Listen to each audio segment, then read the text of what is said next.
That was a pretty nifty match. Nifty. I thought that if you have a different word you want to fill in, go for it. No, nifty's good. I'm fine with it. How did you feel out there overall? I think I played really well today. I served well, especially in the first set, getting out of some break point situations. I think she played really well, which just made me raise my level. And then in the second set, being able to break a couple of times and bounce back from being broken back. Overall, I'm just really happy with how everything went today. Do you feel like you might have discovered a new strategy for starting the year? Just don't play any lead-up tournaments. No. It was stressful. I would not recommend it. What is stressful about? What makes it? Just that everyone has had a couple of matches going in and is feeling it out, figuring it out. They've gotten to get that first match of the year nerves out already, and it's not at a Grand Slam. Madison, if you just look at the lineup of matches, even from first round and second round, and now how it's shaping up in the fourth, it's to me at least it feels like one of the strongest women's slams in a very long time. Is that how you can assess it, or if you have a different opinion, how does it feel? I would 100% agree with you. I think there's a lot of really good third round matchups yesterday and today, and it's not always the case. So seeing that, and then even fourth round, they're all tough. So it's definitely shaping up to be a very interesting first Grand Slam of the year. And how does that make you feel being part of that? I mean, I'm still in, so I'm good. Just following up on that, why do you think that it is that it's shaped up this way at this slam?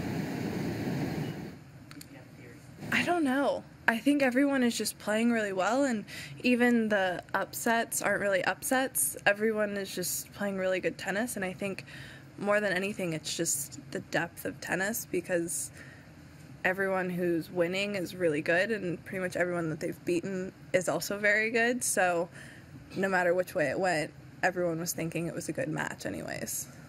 I know that a lot of the players for a while now, probably about maybe a year and a half, 2 years, maybe even longer, have been talking about the depth. Like, that word comes up a lot because you guys are the ones that are handling it as top players and seeing it and dealing with upsets and things.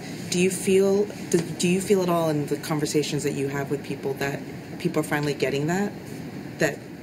I think so. I think people are finally realizing that some of the upsets on paper aren't actually upsets, and we had 8 different Grand Slam winners in the last 2 years. When was the last time that happened? So I think it's just showing that there's a lot of really good women's tennis right now, and I think it definitely seems like the fans are enjoying it, so I guess we'll just have to keep dealing with it. On that front, you said last time, I think maybe the time before, that you were watching a lot of women's tennis. I'm just curious, you put on your pundit hat, what you make of Venus and Halep about to play each other tonight, and then the winner would play Serena. And so what you make of either of those two possible matches. Just asking you to do my job for me, basically. Venus, Serena, and Serena Halep, maybe. Either way, you know it's going to be good, and it's going to be difficult on different levels. If it's Venus and Serena, it seems like they always play some of their best tennis, which no one can quite figure out how they do against each other. And then if it's Halep, then her and Serena have had some epic matches, and it's just two amazing tennis players who play very different games, bringing out the best in each other. So, I mean, honestly, either way, I don't think anyone's going to be upset. In terms of like Serena Halep particularly, it almost feels like it'd be easy to bill it as like current number one versus sort of all-time number one. Is that something that you would sort of see as a tantalizing prospect of best versus best, both with like credible claims to being the best at any given moment? I think so. I think the thing during their matches is they always are trying different things. You can see that they're both pulling each other out of their comfort zone, and that's when some of their best tennis happens, and some of the things that they come up with are unbelievable. So watching it's really exciting because they're both going to kind of push each other to do what they usually don't want to do, and I think that's why everyone loves that matchup so much. Just wanted to ask you about Elina. She's one of the players, obviously. We all know how good she is, but somehow in the slams she hasn't really gotten that big result that some people expected. Do you find that surprising?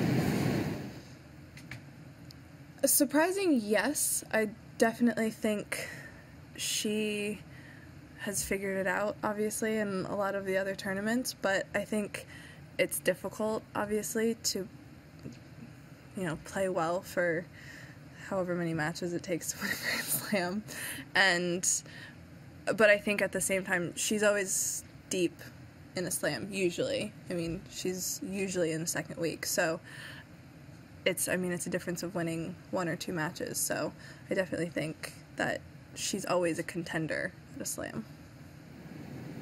Whenever Serena and Venus play, are you able to step away as a player and savor those matches as a fan? And does it mean any more, do you think, to people other than them that these opportunities might be coming less and less? Pretty much every match that I watch is mostly just to enjoy it and see how they're going to play.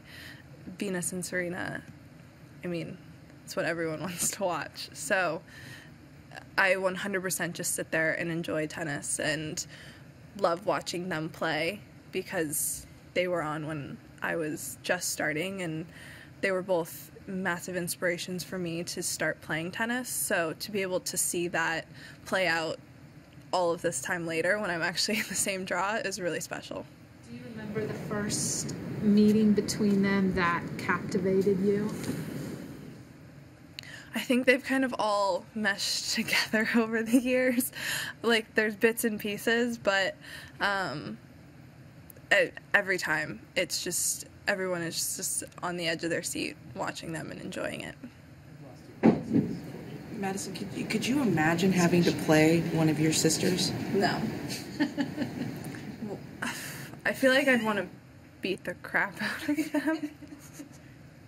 But also, struggle with that, as it was happening, I'd be like, oh, that sucks, they're gonna be sad later. But then older big sister, I'd want to win.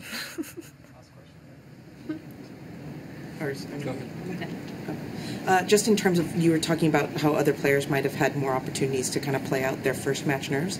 So, 3 matches into your season, do you feel like you've played those out? Are you on even keel with everyone else now, do you think? Or I think throughout the year there's moments where you feel great and you feel really confident and your tennis is just clicking and you're not really thinking about it, and then there's times when you have to try a little bit harder and you're working through nerves and all of that. So for this tournament specifically, I felt really good today. We'll see about next round and go from there.